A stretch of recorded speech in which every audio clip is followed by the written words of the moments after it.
இன்றைய தினம் சட்டமன்றத்தில் 0 ஹவரில் காவிரி நதிநீர் பிரச்சனை குறித்து இந்த விடியா திமுக அரசுடைய கவனத்திற்கு கொண்டு வந்தோம். காவிரி மேலாண்மை ஆணையத்தினுடைய 28வது கூட்டத்தில் எடுக்கப்பட்ட முடிவு தமிழகத்திற்கு பாதகமானது. இதை நான் சுட்டிக்காட்டினேன்.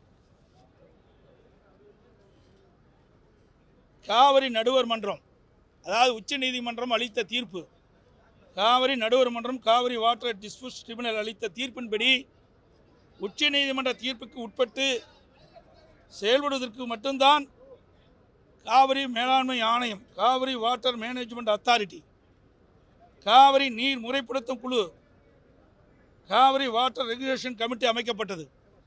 எனவே இந்த ஆணையத்தின் பணிகளும் குழுவின் பணிகளும் முறையாக வரையறுக்கப்பட்டுள்ளன. என்னென்ன வரையறுக்கப்பட்ட விவரத்தை இந்த நேரத்தில் நான் தெரிவிக்க வருகிறேன். 1, காவிரி நதிநீரை தேக்குதல், பகிர்மானம் செய்தல், முறைப்படுத்துதல் மற்றும் கட்டுப்படுத்துதல். 2, காவிரி நீர் முறைப்படுத்தும் குழுவின் துணையுடன் அணைகளின் செயல்பாட்டை மேற்பார்வையிடுதல் மற்றும் அவற்றிலிருந்து நீரை பாசனம் மற்றும் இதர தேவைகளுக்கு வழங்குவது முறைப்படுத்துதல். 3, கர்நாடக தமிழ்நாடு எல்லையில் தற்போதுள்ள பில்லிக்குண்டு நீர் அளவை நிலையத்தில் கர்நாடக அரசு நீர் வழங்குவதை கண்காணிப்பது. இவற்றை தவிர வேறு பணிகள் எதுவும் மேற்கொள்ள இந்த அமைப்புகளுக்கு அதிகாரம் இல்லை. இந்நிலையில் புதிதாக மேகதாது அணை கட்டுவது பற்றி விவாதிக்க இந்த ஆணையத்திற்கோ குழுவிற்கோ எந்த அதிகாரமும் இல்லை.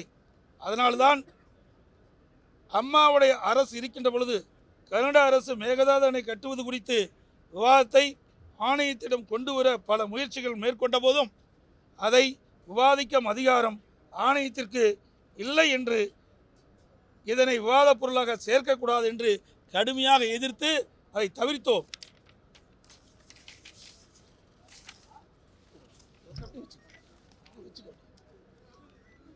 (2018)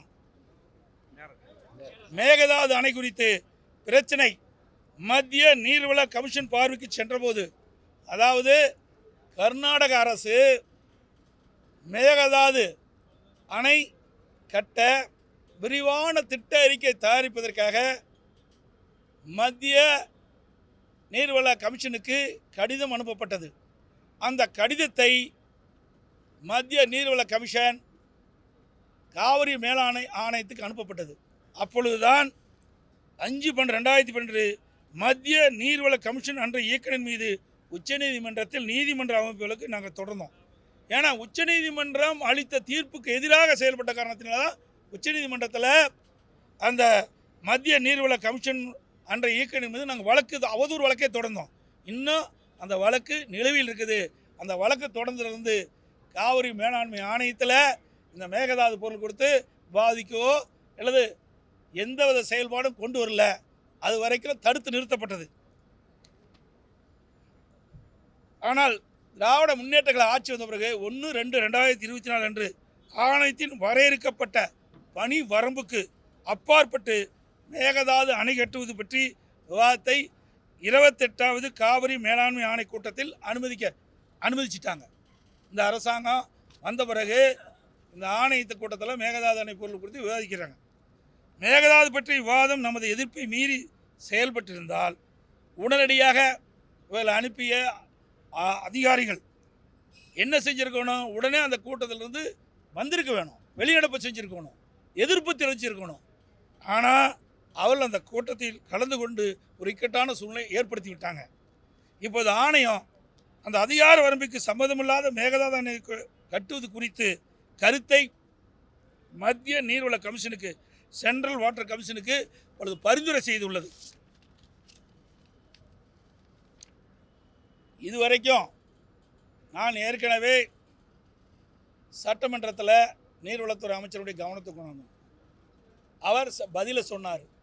ஆனால் 28வது காவிரி மேலாண்மை ஆணையத்தில் 28வது கூட்டத்தில் காவிரி வேளாண்மை ஆணையத்தில் என்ன நடந்தது என்ற செய்தியை இது வரைக்கும் சொல்லல. இன்றைக்கி தான் அப்படியே மேலோட்டமாக தான் சொல்லியிருக்கார்.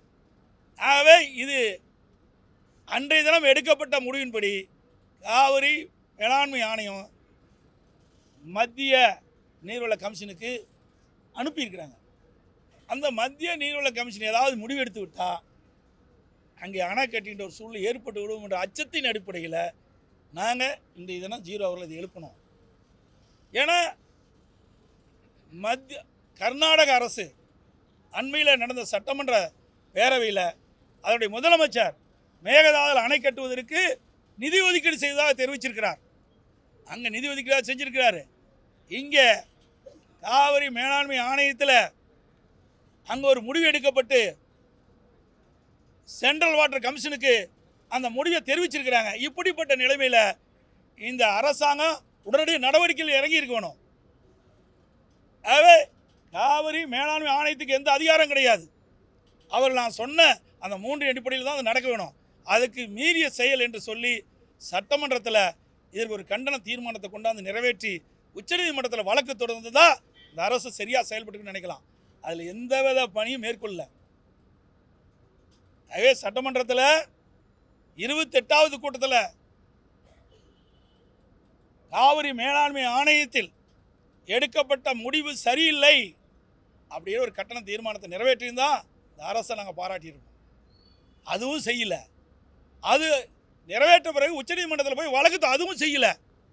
இன்று ஒருவேளை காவிரி மேலாண்மை ஆணையம் அனுப்பப்பட்ட அந்த அடிப்படையில் சென்ட்ரல் வாட்டர் கமிஷன் ஏதாவது சாதகமாக செஞ்சுட்டா தமிழகத்துக்கு பாதகம் ஏற்பட்டுவிடும். அனைத்து இந்திய அண்ணா திராவிட முன்னேற்ற கழக அரசு இருக்கின்ற பொழுது உச்சநீதிமன்றத்தில் சட்ட போராட்டம் நடத்தி ஒரு நல்ல தீர்ப்பை பெற்று தந்திருக்கிறோம். அந்த தீர்ப்புக்கு இந்த 28வது கூட்டத்தில் எடுக்கப்பட்ட முடிவு பாதகம் ஏற்படுமோ என்ற ஒரு ஐயம் இப்பொழுது ஏற்பட்டிருக்குது. இன்றைக்கு ஒருவேளை மேகதாது அணை கட்டப்பட்டு விட்டால் மேட்டூருக்கு தண்ணீர் வராமல் வறண்டு போய்விடும். டெல்டா மாவட்டம் பாலைவனமாகிவிடும். ஆகவே இந்த அரசு அலட்சியமாக நடந்து கொண்டிருக்கின்ற காரணத்தினால தான் இதையெல்லாம் இந்த அரசுடைய கவனத்துக்கு கொண்டாந்துருக்கிறோம். இந்த அரசு இந்த 28வது காவிரி மேலாண்மை ஆணை கூட்டத்தில் உரிய முறையில் கவனம் செலுத்தாமல் அலட்சியமாக இருந்து இன்றைக்கு நாம் வாங்கிய தீர்ப்புக்கு குந்தகம் ஏற்படும் என்ற அச்சம் ஏற்பட்டுகின்ற நிலையை இந்த நேரத்தில் உணர்த்தியிருக்கிறோம். இது குறித்து டெல்டா மாவட்ட விவசாயிகள் கொந்தளிப்போடு இருக்கிறார்கள். இந்த அரசு எது நடவடிக்கை எடுக்கலை. ஏன்னா காவிரி மேலாண்மை ஆணையத்திற்கு ஒரு வரையறுக்கப்பட்ட அதிகாரம் இருக்குது. அந்த அதிகாரத்துக்கு உட்பட்டு நடக்கலை. அதிகாரத்தை மீறி நடந்திருக்கிறாங்க. அந்த அதிகாரத்தை மீறி நடக்கின்ற பொழுது அனைத்து இந்திய அண்ணா திராவிட முன்னேற்ற கழக அரசு பொழுது உரிய நடவடிக்கை எடுத்தோம். அதனால் இந்த மேகதாது அணை குறித்து எந்த பொருளும் வைக்கல அதிமுக அரசு இருக்க விடை. ஆனால் இந்த விடியா திமுக அரசு வந்த பிறகு இந்த 28வது கூட்டத்தில் இப்படிப்பட்ட ஒரு நிலைமை ஏற்பட்டிருக்குது. இது உண்மையிலேயே கண்டிக்கத்தக்கது. அப்படி அவர் சொல்லிட்டு இருக்காங்க. இப்படி தான் முதல்ல சொல்லிட்டு இருந்தாங்க. அதாவது இதெல்லாம் நீதிமன்றத்துக்கு போயிட்டா நீதிமன்றத்தில் எப்படி தீர்ப்புன்னு சொல்ல முடியாது. ஏன்னா அங்கே 28வது காவிரி மேலாண்மை ஆணையத்தில் நடைபெற்ற கூட்டத்தில் இவர் சொல்கிறார். இங்கே இவ்வளோலாம் நிறைய விளக்கம் சொல்லியிருக்காரு. இதெல்லாம் ஏன் இது வரைக்கும் சொல்லலை? ஏன் வெளிப்படுத்தலை? அதிகாரமே இல்லை. அப்படி அதிகாரம் இல்லாத அந்த காவிரி மேலாண்மை ஆணையத்துக்கு என்னென்ன அதிகாரம் என்று வரையறுக்கப்பட்டு சொல்லப்பட்டு விட்டது. அந்த அதிகாரத்துக்கு மீறி இந்த மேகதாது அணை பொருள் குறித்து வந்தபோது உடனடியாக இந்த அரசு வேகமாக துரிதமாக செயல்பட்டு கொண்டு வேண்டாமா? செயல்படவே இல்லையே. உடனடியாக என்ன பண்ணிருக்கணும்? சட்டமன்றம் நடந்துகிட்டு இருக்குது. ஆகவே உச்சநீதிமன்றம் அளித்த தீர்ப்புக்கு எதிராக காவிரி மேலாண்மை ஆணையத்தினுடைய நடவடிக்கை சரியில்லை, இந்த அதிகாரத்தை மீறிய செயல் என்று ஒரு கண்டன தீர்மானத்தை கொண்டாந்து சட்டமன்றத்தில் நிறைவேற்றி உச்சநீதிமன்றம் போயிருந்தால் பரவாயில்ல. அதெல்லாம் செயல்படுத்தலை. உச்சநீதிமன்றம் நாளைக்கு போயிட்டாங்களா இந்த காவிரி சென்ட்ரல் வாட்டர் கமிஷன் ஏதாவது ஒரு முடிவு செஞ்சு அறிவித்த பிறகு அப்புறம் போனால் மீண்டும் இது தேவையில்லாத பிரச்சனை தானே உண்டாக்குவோம். அதுதான் நான் சொல்கிறேன். கூட்டத்தில் இது குறித்து விவாதிக்கலாம். அதை சென்ட்ரல் வாட்டர் போர்டு மெம்பரே அனுமதிக்கல. இருந்தபோது மினிட்ஸில் அதை குறிப்பிட்டிருக்காங்கன்னு சொல்லி அமைச்சர் சென்ட்ரல் வாட்டர் போர்டுக்கு அமைச்சிக்க சொல்லியே அவன் அனுப்பிச்சிட்டாங்கல்ல. அதாவது சென்ட்ரல் வாட்டர் கமிஷனுக்கு அனுப்பிச்சிட்டாங்க. இல்லை அதில் இந்த போர்டு மெம்பரே எதிர்ப்பு தெரிவித்தார். இந்த பொருள் குறித்து விவாதிக்க கூடாதுன்னு. இருந்தபோதும் அந்த விவாதம் அது இவர் தானே சொல்கிறாரு. அது என்ன உண்மை நடந்துன்னு தெரியணும்ல. மினிட்ஸில் மட்டும் அதை குறிப்பிட்டு அதாவது மினிட்ஸில் குறிப்பிட்டா என்ன அர்த்தம்? அதுதானே நிற்கும். மினிட்டில் என்ன நிறைவேற்றுறாங்களோ, ஒரு கூட்டத்தில் மினிட்டில் என்ன நிறைவேற்றுறாங்களோ அதுதானே நாளைக்கு நிற்கும். நீதிமன்றத்துக்கு போனால் அப்போ நீங்கள் உங்களுடைய அதிகாரிகள்லாம் அங்கே உங்களுடைய தமிழ்நாடு அரசுடைய அதிகாரிகள் அங்கே வைக்கிறாங்க. மினிட்டில் நிறைவேற்றப்பட்ட பிறகு எல்லாம் கையெழுத்து போட்டு தான் நிறைவேற்றியிருப்பாங்க. மினிட் கூட்டம் சும்மாலாம் இருக்க முடியாது. அப்படி நிறைவேற்றி சென்ட்ரல் வாட்டர் கமிஷனுக்கு போன பிறகு இது எந்த பாதிப்பை ஏற்படுத்துமே எண்ணி பார்க்குது.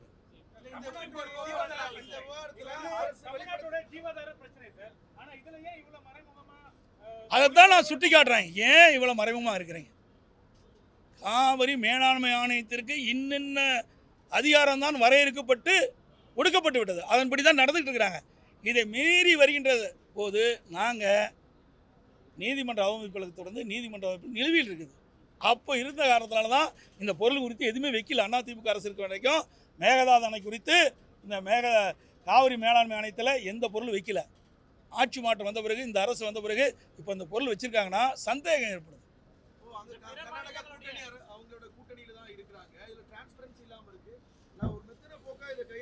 அதுதான் ஒரு அலட்சி போக்காக இருக்கிறார்கள். அலட்சி போக்காக இப்போ உச்சநீதிமன்றம் போகிறங்கிறார். நாங்கள்லாம் இவ்வளோ பிரச்சனை கொண்டாந்த பிறகு தான் தூக்கத்திலிருந்து விழிந்து இதுக்கு உச்சநீதிமன்றம் போடுறாங்கன்னு நீர்வளத்துறை அமைச்சர் சொல்கிறார். அதைத்தான் ஏன் செய்யலை? அதான் சந்தேகம் ஏற்படுது. உடனடியாக 28வது காவிரி மேலாண்மை கூட்டம் முடிந்த பிறகு இதற்கு தமிழகத்துக்கு அநீதி இழைக்கப்பட்டது என்று தெரிந்தவுடன் உடனடியாக இப்போ சட்டமன்றம் கூடியிருக்குது. இந்த சட்டமன்றத்திலேயே இந்த காவிரி மேலாண்மை ஆணையம் எடுக்கப்பட்ட முடிவு சரியில்லை என்ற ஒரு கண்டன தீர்மானத்தை நிறைவேற்றி இதை தொடர்ந்து உச்சநீதிமன்ற தீர்ப்புக்கு எதிரானது என்று ஒரு அவதூறு வழக்கை தொடர்ந்து தான் இது நிற்கும். எதையுமே செய்யலையே. இப்போ நாங்கள் கொண்டாந்து 0 அவர்கள் கொண்டாந்து பேசங்காட்டி தானே இவ்வளோ விளக்கம் சொல்கிறீங்க. இதுக்கு முந்தி இந்த விளக்கமே சொல்லலையே.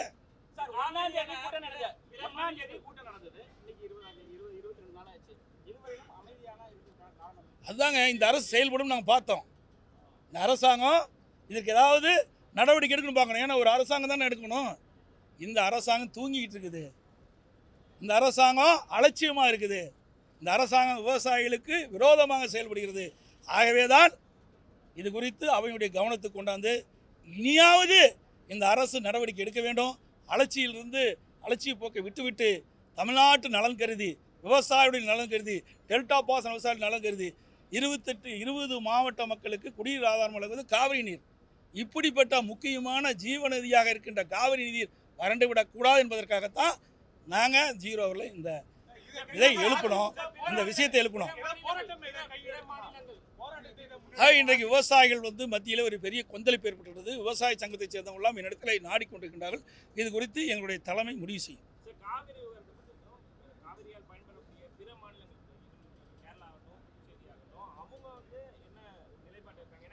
தான் சார் இப்போ மற்றவங்க எடுக்கிறாங்களே இல்லையோ, ஆனால் அண்டை மாநிலத்தை முழுக்க தண்ணீருக்கு நம்பி இருப்பது தமிழ்நாடு அரசு தான். கேரளாவிலையும் அதிகமாக தண்ணி இருக்குது, மற்ற ஆந்திராவிலையும் தண்ணி இருக்குது. அவையெல்லாம் அதை பற்றி கவலைப்பட வேண்டிய அவசியம் இல்லை. ஆனால் தமிழ்நாட்டை பொறுத்த வரைக்கும் காவிரி நதி தான் ஜீவநதி. இதுதான் 20 மாவட்ட மக்களுக்கு குடிநீர் ஆதாரமாக வழங்குது.